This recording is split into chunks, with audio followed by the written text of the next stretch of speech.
À la guerre, si le terrain a, de tous les temps, joué un rôle non négligeable, il ne joue néanmoins qu'un rôle secondaire.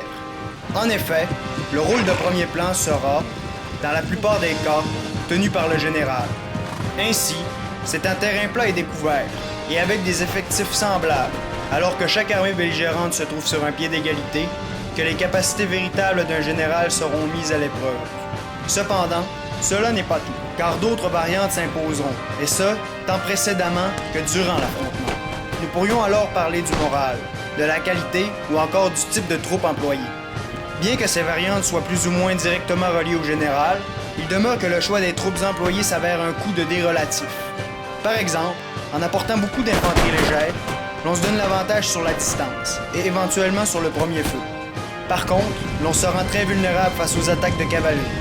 C'est donc dans ces moments où le général se doit de tirer la meilleure partie de ce qui lui est offert que les combats les plus prodigieux se jouent. Dans un combat singulier opposant mon personnage, monstre concentrationnaire, à un personnage nommé Augustus César, nous tenterons de prendre notre ennemi en étau dans un terrain plat, où nul avantage géographique ne sera envisageable. Après avoir subi de plein fouet le premier feu ennemi, nous grugerons peu à peu ce dernier avant de définitivement l'écraser sous la pression commune de nos deux ailes. Place au combat!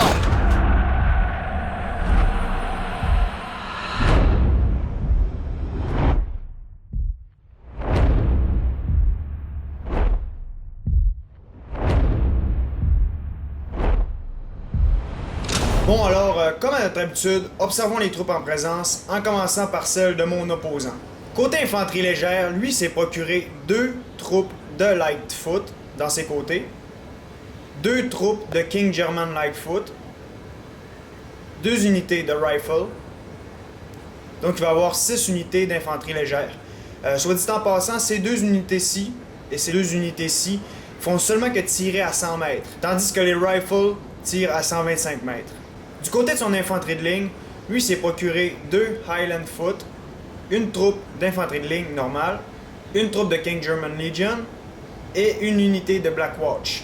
Toujours au niveau de l'infanterie de ligne, du côté de son aile droite, il s'est procuré des Coldstream Guard et 3 unités de King German Legion.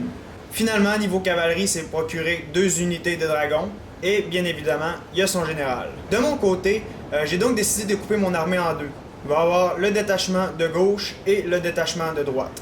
Du côté du détachement de gauche, il va y avoir mon général, une unité de garde hollandais, 2 troupes de voltigeurs et finalement une vieille garde, 2 unités de légion polonaise, une jeune garde et des seamen. Du côté de mon aile droite, il va y avoir une unité de voltigeurs, une unité de garde polonais, une unité de chevaux légers. Finalement, il va y avoir une unité de jeune garde, une unité de vieille garde et au milieu, 2 unités de légion polonaise. On peut donc maintenant appuyer sur Play. Comme on peut voir, je ne perdrai pas de temps, j'avance déjà mes troupes. Alors, pour vous donner une idée, à l'accéléré de l'avancée des troupes, voici donc une vision vue d'en haut. Ma particule de gauche et celle de droite. Mon but, c'est de venir les coller chacun sur les côtés, histoire de le prendre en étau et de l'écraser.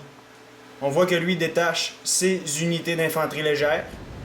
Alors j'approche mon aile droite pour aller attaquer ses unités d'infanterie légère, ce qui va lui donner le premier feu.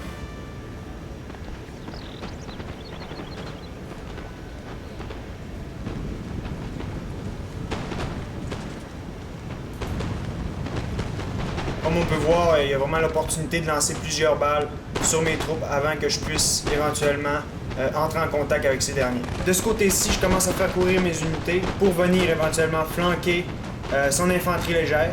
C'est donc que ma légion polonaise va réussir à les accrocher, en partie du moins, pas toutes les unités vont avoir tiré. Cependant, ma vieille garde ne sera pas capable de tirer profit du mouvement sur le flanc. Lui va donc apporter sa cavalerie et placer ses Highland Foot en carré parce qu'il a vu ma cavalerie juste ici. Il approche ensuite ces unités-ci pour être emportées de mes unités. De ce côté-ci, ces rifles commencent à malmener mes voltigeurs. J'apporte donc ma Légion polonaise et ma vieille garde, et je commence à les faire tirer. Sur mon aile gauche, j'ai retiré un détachement pour venir le flanquer totalement à gauche. C'est donc que mes voltigeurs vont commencer à harceler son infanterie légère. De ce côté-ci, j'ai envoyé ma cavalerie pour venir abattre son infanterie légère à ma droite.